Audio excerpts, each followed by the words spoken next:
Hello everybody, welcome back to my channel.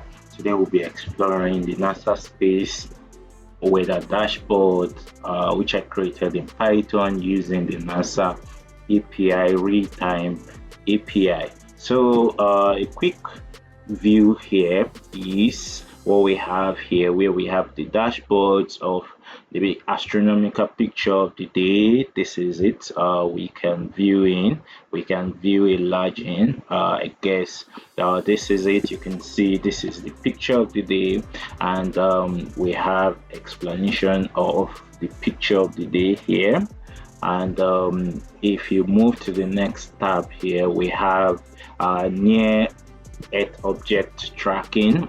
These are objects that are near the Earth. We have 51 of them in total. 4 of them are hazardous. These are the closest and the farthest, largest bodies we have.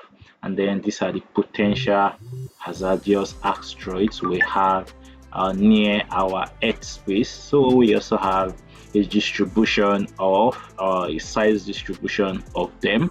Then we have the timeline approach timeline for each of these orbital objects. So if you move into the space weather, this is not available. This is for 7 days tracking. So this is available every 30 days. So we also have the Earth events. These are events that are likely to happen within likely tracking for the next 7 days. We have 24 events, 3 categories, and within a 7 days window.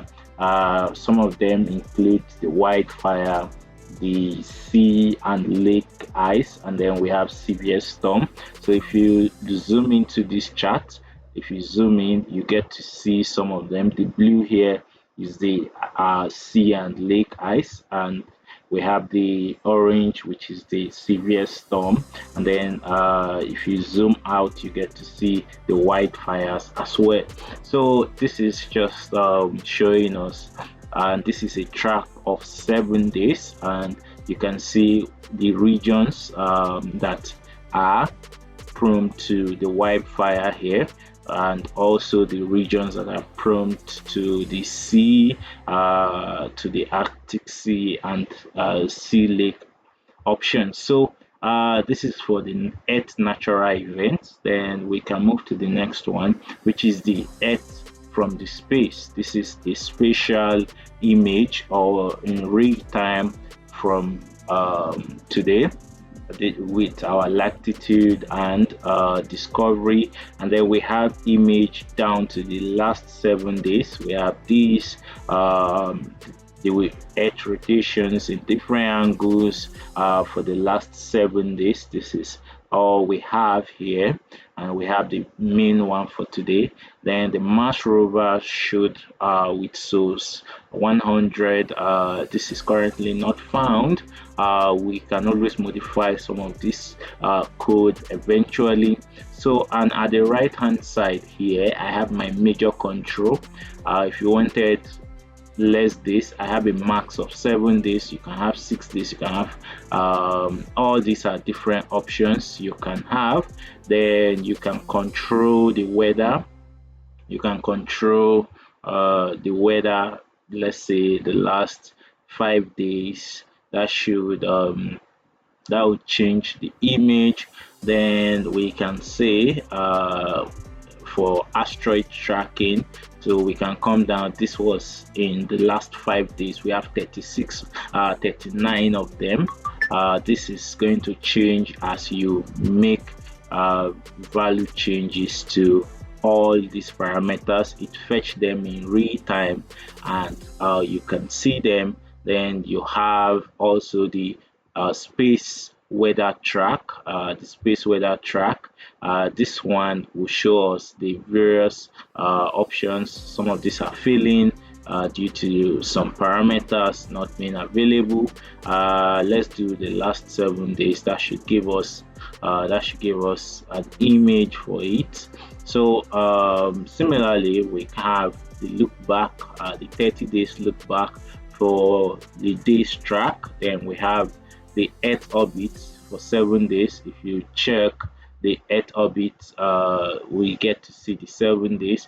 These are based on the parameters we have.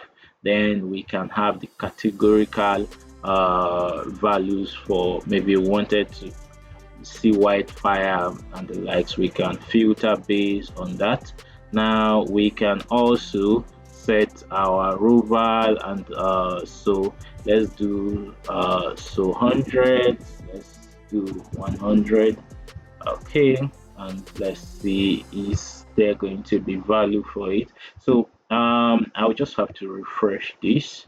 Let me try and refresh that and see. So in a nutshell, this is a sample of our Earth and the various dashboard, how we can configure it to see some of the values we want to get. So let me do 100, then let's go to mass. Let's see. Okay, still not available. So basically these are some of the features of this.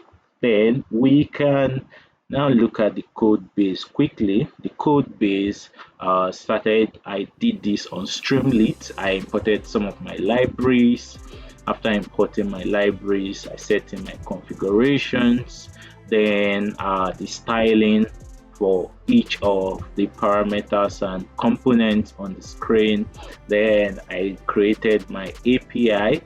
You can do this from API from http api.nasa.gov.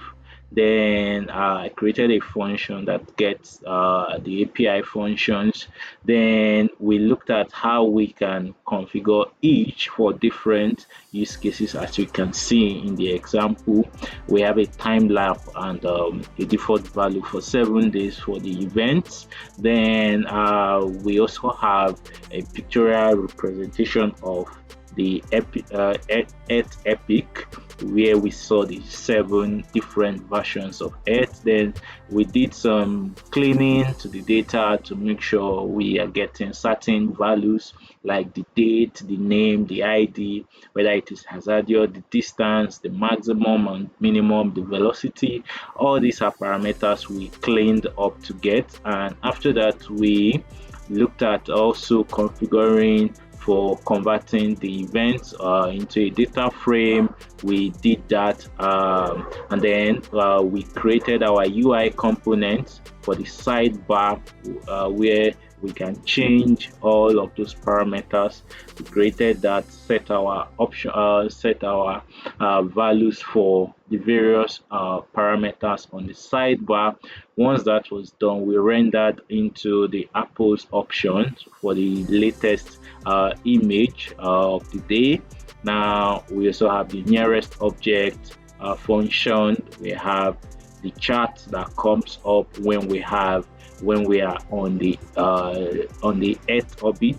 Then we have the table, we have the data table. All these are parameters that were supplied in. Now we have the generic view. So basically this code is going to be available on my GitHub, and it will also be on the link. You can take a look at it, modify, and also create a pull request. Make sure you start it, and if you enjoy it, you would utilize it. All you just need to do is create your own, just do well to create your own API key from the link above, and if you create that, you can drop it inside a folder. You drop it inside a folder and with the file name for secret the terms, and once that is good, you can also try out the live NASA dashboard. I hope this was informative to somebody. You can always share, comment, and see you in the next video. Thank you very much.